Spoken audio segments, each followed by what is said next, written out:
Broers en susters, die teks vir ons, of die skriflesing vanoggend vir die prediking, is net dieselfde as wat dit verlede Sondag ook was. Matteus 11 vanaf vers 25 tot en met vers 30. Verlede Sondag sou die van u wat hier was, die meeste van u was hier gewees, sou u onthou dat die teksvers vir die prediking vers 28 was, wat pragtige ek weet nie eers wat se beskrywende woorde, ek kan nie dink wat se beskrywende woorde om te gebruik daarvoor nie. Een van die mooiste verse, dink ek, in die Bybel, nie dat enige een van die ander duisende verse nie mooi is nie, maar vers 29 wat daarby aansluit, en die tema van die prediking, vanoggend is die teksvers vers 29, die tema van die prediking, Jesus se juk. Dit is op bladsy 1213 in die Bybel wat ek hier van die kansel af gebruik, Matteus 11, ons gaan lees vanaf vers 25, maar voordat ons hierdie gedeelte lees, kom ons bid eers saam. U is driemaal heilig, onbegryplik, onsienlik, altyd dieselfde, oneindig groot. U is almagtig en U is die bron van alle goed, want daar is geen maat in hierdie wêreld wat die grootheid van U goedheid, van U barmhartigheid en van U genade kan meet nie. En daarom, Here, dank ons U en ek loof en ek prys U dat ons deur ons Here Jesus Christus as ons hoëpriester in U troonkamer kan inkom.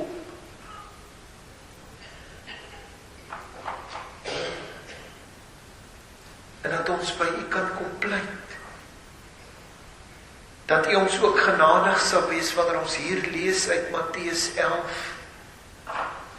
En dat U, Here, ons sal leer soos wat U deur die Heilige Gees alleen kan leer.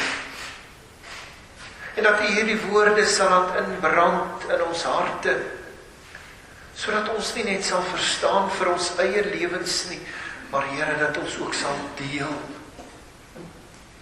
Dat ons ook sal uitdra en sal leef in 'n donker wêreld daar buite.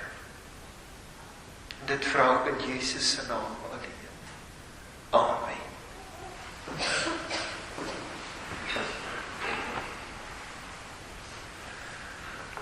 Matteus 11, ek lees vanaf vers 25, sal sien dis ook die opskrif van daardie gedeelte, die juk van Jesus. In daardie tyd het Jesus gespreek en gesê, ek loof U Vader, Here van die hemel en die aarde, dat U hierdie dinge verberg het vir wyse en verstandige mense en dit aan kindertjies geopenbaar het. Ja, Vader, want so was dit U welbehae. Alles is aan my oorgegee deur my Vader, en niemand ken die Seun nie, behalwe die Vader. Ook ken niemand die Vader nie, behalwe die Seun, en elkeen aan wie die Seun dit wil openbaar. En dan sê hy in vers 28, die Here Jesus, kom na my toe, almal wat vermoeid en belas is, en ek sal julle rus gee. Neem my juk op julle, en leer van my, want ek is sagmoedig en nederig van hart, en julle sal rus vind vir julle siele. Want my juk is sag, en my las is lig. Ons lees dan net tot sover vers 29, en ek weer 'n keer vir u lees waar die Here Jesus sê, neem my juk op julle, en leer van my, want ek is sagmoedig en nederig van hart, en julle sal rus vind vir julle siele. En dan, broers en susters, die wonderlike en pragtige woord van die Here, en mag dit, soos wat ek gebid het ook, geseënd wees in elke een van ons harte. Verlede Sondag, soos wat ek tentatieflik verwys het ons gefokus op hierdie uitnodiging van die Here Jesus in vers 28, wat ons vanoggend ook weer gelees het, waarin hy vir elke een wat dit hoor sê, kom na my toe. En ons het ook gehoor hoe dat mense oor die algemeen, nie almal nie, oor die algemeen, die wat genooides is, nie hierdie uitnodiging aanvaar nie. Want mense leef of in ontkenning, sal sê, nee wat, daar is niks fout met my nie, terwyl hulle onrustig is in hulle siele. Of hulle sien dan dood eenvoudig nie die vermoeid en belas in hulle eie lewens raak. Nee, ek bedoel, hulle dink, dit moet maar so wees, en ek moet maar daarmee saamleef, hierdie vermoeid en belas in my lewe. Ek moet maar daarmee saamleef, dit gebeur met, lyk vir my, met al die mense, almal het probleme, en ek moet maar net eenvoudig, as ek 'n Engelse woord kan gebruik, cope daarmee. Die vermoeid en belas verwys in hierdie konteks van ons na die swaar las. En nou praat ek van die onmiddellike konteks van dit wat ons gelees het. Die konteks kan 'n bietjie verskil, maar kom ek praat verder. Die vermoeid en belas verwys in hierdie konteks veral na die swaar las waarmee die Fariseërs die volk vermoei het. Die eise wat hulle interpretasie van die wet gestel het. En baie van die broers en susters sal weet hoe krities hierdie ingesteldheid van die Fariseërs en selfs die Sadduseërs en ook die wetgeleerdes, skrifgeleerdes, hoe krities dit was. En om dalk net 2 vinnige voorbeelde te gee, hulle het byvoorbeeld geglo dat jy op die Sabbatdag versigtig moes loop en trap. Want as jy miskien 'n klippie in hierdie loop van jou, van hierdie stap van jou, op die grond skuif, en dit maak 'n voetjie in die grond, dan het jy geploeg. En die wet sê, jy mag geen werk op 'n Sabbat doen nie.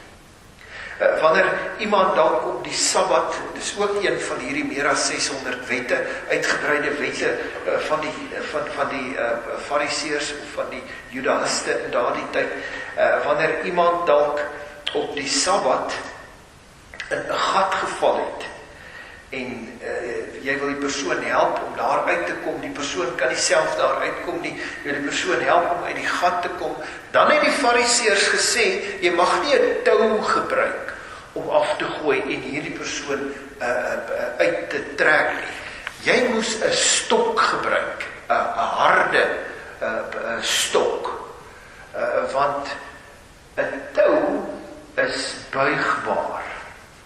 En wanneer die persoon dan met die tou uitgetrek word, dan kan hy teen die wande van die gat vasskop, en dit kan die grond laat loskom, en op so 'n manier ploeg jy weer 'n keer, en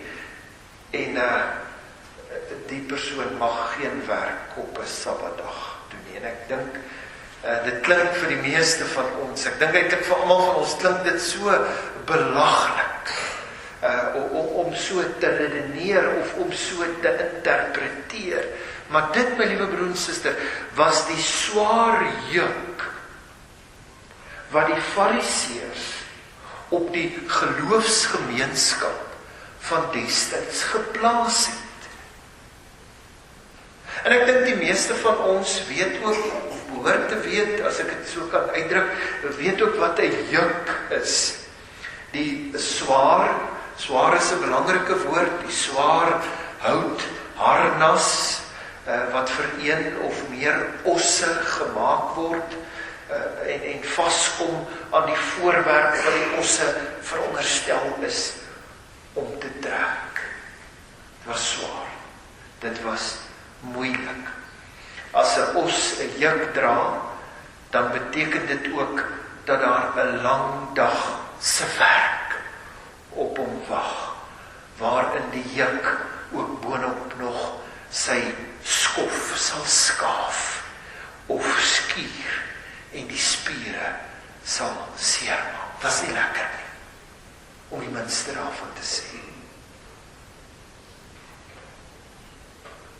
En daarom sê die Here Jesus, neem my juk op julle.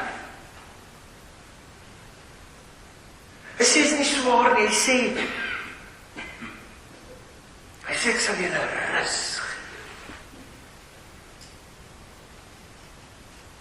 Dit bedoel nie, my liewe broer en suster, dat 'n mens nou ewe onverantwoordelik maar kan doen wat hy of sy wil, omdat die Here Jesus hierdie uitnodiging gee vir elkeen van ons rig nie. Beteken 'n werklikheid om die wil te kweek of om die begeerte te hê om die wil van die Here te doen. Want die belangrikste om vir enige onrustige siel gemoedsrus te gee, is die geregtigheid van ons Here Jesus self.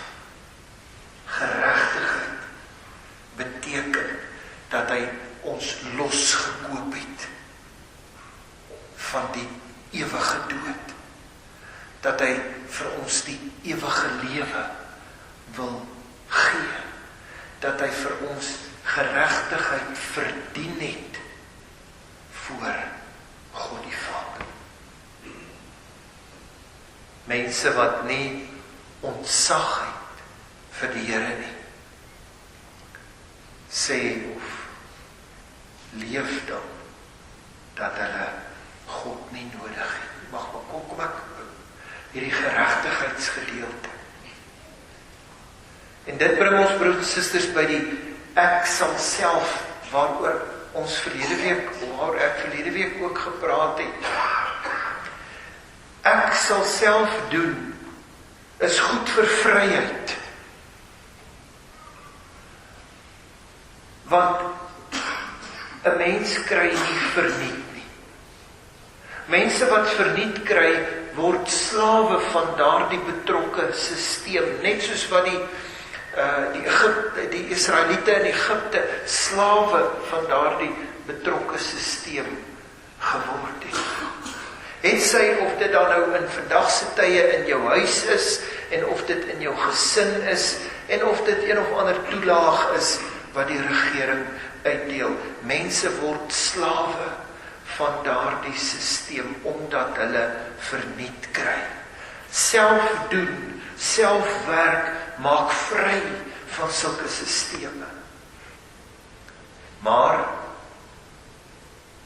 ek sal self kan ook 'n struikelblok word. En dit is ongelukkig 'n struikelblok vir baie mense, 'n groot struikelblok. Want soveel mense dink, ek kan self my geregtigheid voor God bewerk. In die eerste plek. En in die tweede plek, kan ek self werk, of die gedagte om self te werk, kan 'n mens onafhanklik maak van die Here. En beide hierdie twee struikelblokke wat ek nou genoem het, praat van in werklikheid geen ontzag vir die Here nie. Nou kom ek verduidelik vir u net vandag hoe ek daarby uitkom. Eerste is, my liewe broer en suster, wat ek al verskeie kere ook hier van die kansel af genoem het, of 'n preke genoem het, geen mens kan werk om sy eie geregtigheid voor God die Vader te verdien nie. Dit beteken, jy kan nie dink of daarop uitgaan om te sê, ek gaan die wet van die Here so en so en so onderhou, dat ek niks verkeerd doen nie, en dit sal beteken dan uiteindelik dat ek 'n goeie mens is, by wyse van spreuke. En daarby doen ek ook nog goeie dade, en ek gee boonop vir die kerk ook, en dan kom mense, sommige mense, dan kom hulle in die gedagteposisie, as ek dit so kan noem, om te sê, omdat ek hierdie goeie dinge doen, skuld die Here my. Want ek is mos 'n goeie mens. En die Here skuld my dan 'n lewe in die hemel. En die kort en die lank hiervan is, die Here skuld jou niks. Goeie werke gaan nie vir jou geregtigheid voor God die Vader gee. En as ek dalk in 'n enkele, Paulus beskryf dit baie mooi, toe hy onder inspirasie van die Heilige Gees die brief van die gemeente in Rome geskryf het, of Romeine soos wat ons dit ken, en as ek 'n enkele vers daaruit kan uitlig, wat Paulus sê in Romeine 7 vers 19, sê hy, want die goeie wat ek wil, dit doen ek nie. Maar die kwaad wat ek nie wil doen nie, dit doen ek. Dit is net Christus wat jou regverdig kan maak voor God die Vader. Met ander woorde, elke mens het Jesus se geregtigheid nodig. Elke een van ons het hierdie sagte juk van hom nodig. Elke een van ons het hierdie gemoedsrus wat hy gee, het ons nodig. Ons kry dit net by hom. Maar goed, probeer ek dan nou sê dat 'n mens nie goeie dade moet doen nie, of dat dit te vergeefs is om die wil van die Here te doen, die wet te onderhou? Nee, verseker nie. Verseker nie. Want elke siel wat rus vind in Jesus Christus weet of erken en glo dat hy ons geregtigheid is. En daarom ontstaan daar 'n strewe na die wil van die Here. En as daar ontstaan 'n strewe om soos die Here Jesus te wees, soos wat hy vir ons gewys het toe hy op aarde was, daar ontstaan 'n strewe om die goeie werke voort te sit wat hy begin het. En dis een rede waarom Jesus sê, leer van my, want ek is sagmoedig en nederig van hart. En as ek dan net so terloops kan noem, ons, my liewe broer en suster, moenie vergeet om te bid en te vra, te pleit vir Jesus se geregtigheid. En net soos wat ons vra, vergewe asseblief my sonde. In ons gebede moet ons ook kan vra, Here, gee vir my die geregtigheid, want self kan ek my geregtigheid nie verdien nie. Gee vir my die geregtigheid wat Jesus Christus vir my verdien het. En dan moet ons nie vergeet om hom ook daarvoor te dank, om dankie te sê, want dit hou ons nederig. Maar die tweede struikelblok waarna ek verwys het, in hierdie siening of in hierdie proses van ek sal self, is dat mense hard werk, en jy moet ek moet dalk net dit sê, dis nie 'n sonde om hard te werk, die Bybel praat van harde werk, is dat mense hulle self kwalifiseer en geleerdheid kry, en dit op sigself is ook nie 'n sonde nie, is dat mense hulle besighede uitbrei, wat ambisie in God se koninkryk is ook nie verkeerd nie, maar dit begin hulle inslink, en jy begin al hoe meer en meer hoor dat mense sê, ek het nie meer tyd vir die dinge van die gemeente van die Here nie, want hierdie ander dinge het my ingeslink om uiteindelik finansiëel suksesvol te wees. En dit moet ons ook mooi verstaan, want finansiëel suksesvol is ook nie verkeerd in God se koninkryk nie. Maar die struikelblok is dat 'n mens in die greep van selfvoorsien kan kom. En as jy eers meen, my liewe broer en suster, om vir jouself te voorsien, dan beteken God se voorsienigheid nie meer veel nie. En 'n mens, of sulke mense raak onafhanklik van die Here, en hulle sê eintlik, ek het die Here nie nodig nie. Ek sal vir myself voorsien. Geen ontzag vir die drie enige God, wat die skepper is van alle dinge nie. En dit in sigself is vir baie mense 'n uitdaging. Want as jy 'n kind van die Here is, en dink net mooi daaroor, as jy 'n kind van die Here is, dan gaan dit beteken dat die Here nie gaan toelaat dat enige iets jou skei van sy liefde nie, soos wat Paulus ook skryf in die Romeine. Niks kan skei van die liefde van God nie. En daarom korrigeer die Here dikwels sulke optrede in ons lewens, of so 'n leefstyl, want hy wil hê ons moet soek vir sy geregtigheid. Hy wil hê ons moet afhanklik wees van hom, nie onafhanklik van hom leef nie. En dan nou ja, dis waarin die uitdaging dan lê. Waarmee korrigeer die Here dit, of waarmee suiwer hy ons? Wel, daar kan sekerlik meer as een manier wees. Maar dis die meeste van die tyd met lyding in ons lewens. Lyding is dit waaroor jy swaar kry, dit waaroor ons swaar kry, soos verlies, of tekort, of seer, of siekte, of om te sien hoe dat een van jou geliefdes swaar kry, dan met siekte. Baie mense, broers en susters, is nie voorbereid vir lyding in hulle lewens nie. Veral as hulle skielik in 'n situasie kom, skielik in 'n krisis kom, skielik teëspoed op hulle pad, op siekte, die verlies van 'n geliefde, dan lyk dit asof hulle nie weet wat om te doen nie. Dan lyk dit asof hulle nie helder kan dink nie.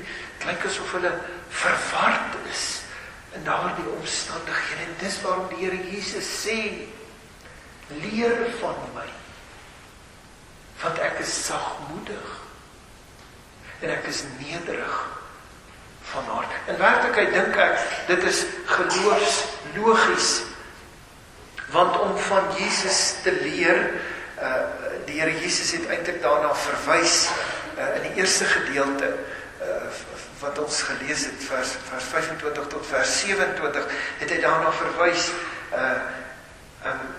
om van Jesus te leer gaan meebring dat jy hom ken. Nie waar nie, dit is tog logies. En as jy hom ken, sal jy God die Vader ken. Dis hoekom hy sê, niemand ken die Vader nie. Maar deur my, deur ek wat sy seun is, gaan julle die Vader sien. Hy word openbaar in my en deur my. En dan sal jy enige elendige situasie in jou lewe kan hanteer. Omdat jy gaan weet, dis die gedeelte hoe Jesus rus gee vir die siel. Jy gaan weet, hy wat Jesus is, was van God verlaat, sodat ons nooit deur God verlaat sal word nie. Sodat ons kan weet, in alle verdrukking, en deur beproewing, deur teëspoed, deur krisis, deur hartseer, is hy nie ver, of is hy nie eenkant nie, maar hy is by ons, en hy is met ons, en dit gaan nog verder, omdat die God wat ons aanbid, ook 'n emosionele wese is, het hy ook medelee met ons. Hy weet hoe ons voel, wanneer ons swaar kry.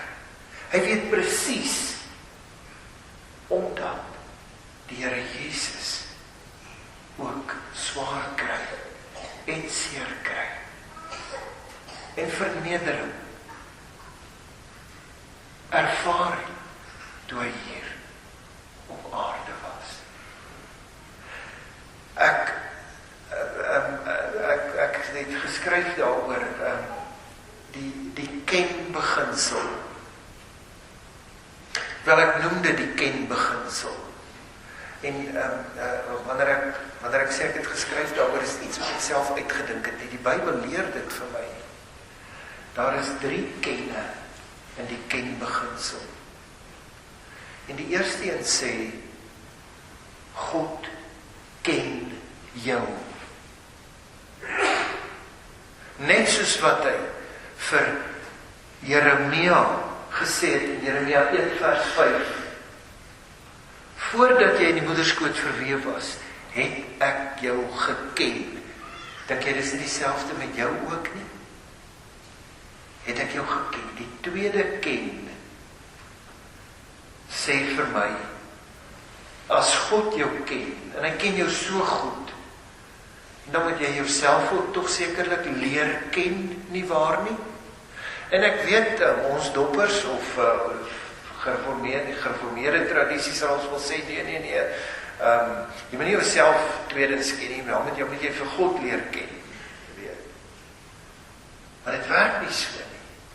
Jy moet jouself ken, om te kan uitvind en te kan sien, ek het hierdie God nodig. Hierdie Jesus wat sê, kom na my toe en ek sal jou rus gee. Ek moet myself ken om te weet en te kan sien en te kan agterkom, ek het hom nodig. En dit loop uit op die derde ken. En dis net wat die Here Jesus hier sê. Leer van my. Ons moet hom leer ken. Vooral as ek sien, ek het hom nodig. As dit die Here se wil is, soos wat ek ook vroeër genoem het, gaan ons op 'n later stadium kyk na Jesus se sagmoedig en nederig van hart en hoe dit absolute rus is vir ons siele. Sagmoedig is die woord wat ons ook tydens die dank en verootmoedigingsdiens gaan gebruik, as dit die Here se wil is, baie gesê natuurlik, hier teen die einde van die maand, soos wat ek genoem het, sagmoedig of ootmoedig uit Psalm 37. Ek dink vir nou eers, broers en susters, om af te sluit. Moet elkeen van ons so fokus en so ingesteldheid ontwikkel, dat ons eers sal bid, dat die Gees van die Here so in ons sal werk, dat ons Jesus se uitnodiging in alle opsigte sal aanvaar, en dat ons rus sal vind vir ons siele in hom, en dat ons daardie warmte ook kan uitstraal na ander mense toe, wat dit ook so absoluut brood nodig het. En dat ons sal bly bid, dat die Here self deur sy Gees ontsag by ons sal kweek in daardie siele van ons. Amen. Ons bid saam. Almagtige Hemelvader, dankie dat ons U kan loof en kan prys. Dankie Here dat ons Dat ons kan weet en kan glo en kan bely dat U die skepper is van alle dinge, dat U regeer vanuit die hemele daarbo en die aarde maar net 'n rusbank vir U voete is. Dankie Here dat ons kan weet U het so geskape dat U die eindes van U skepping ken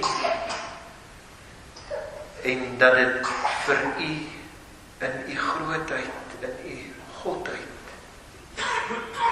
maar net 'n paar handbreedtes wyd is. Dankie Here dat ons hier vanoggend in Matteus 11 so eerstens kon hoor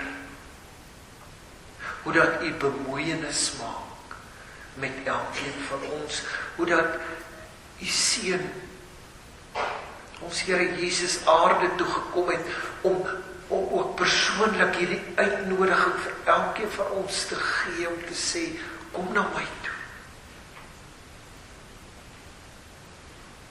Dankie vir U genade daarin. Dankie ook vir die belofte daarby dat Hy rus gee vir ons siele. Wil U gee, Here, dat ons nie in ontkenning sal leef nie. En wil U gee dat ons na Jesus toe sal kom. En wil U gee deur U Gees dat ons van Hom sal leer. En dat ons sal voel hoe sag sy juk is. En hoe lig sy las is. En dat ons ontzag vir U net meer en meer sal word en dat ons dit ook die warmte wat U vir ons het sal uitstraal na ander mense toe. Ek bid Here dat U met hulle veral sal wees wat swaar kry onder beproewing miskien. En U weet wat die vermoeid en die belas in elke een van ons harte of ons omstandighede is. En daarom Here, dra ek dit aan U op, omdat U die kenner van harte is, wil ek dit voor U voete kom neersit, en ek wil by U kom pleit, dat U sal help, dat U sal redding gee, dat U sal uitkoms gee, in nood, in verlies, in skade, in siekte, bekommernis en vrees,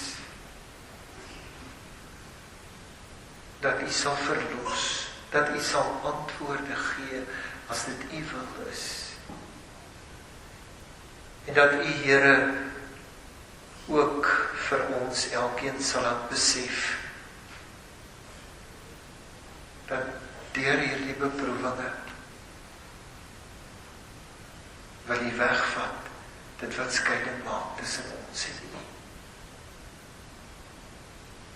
Wil U ons lewens rig, dit is die manier waarop U ons pad gelyk maak.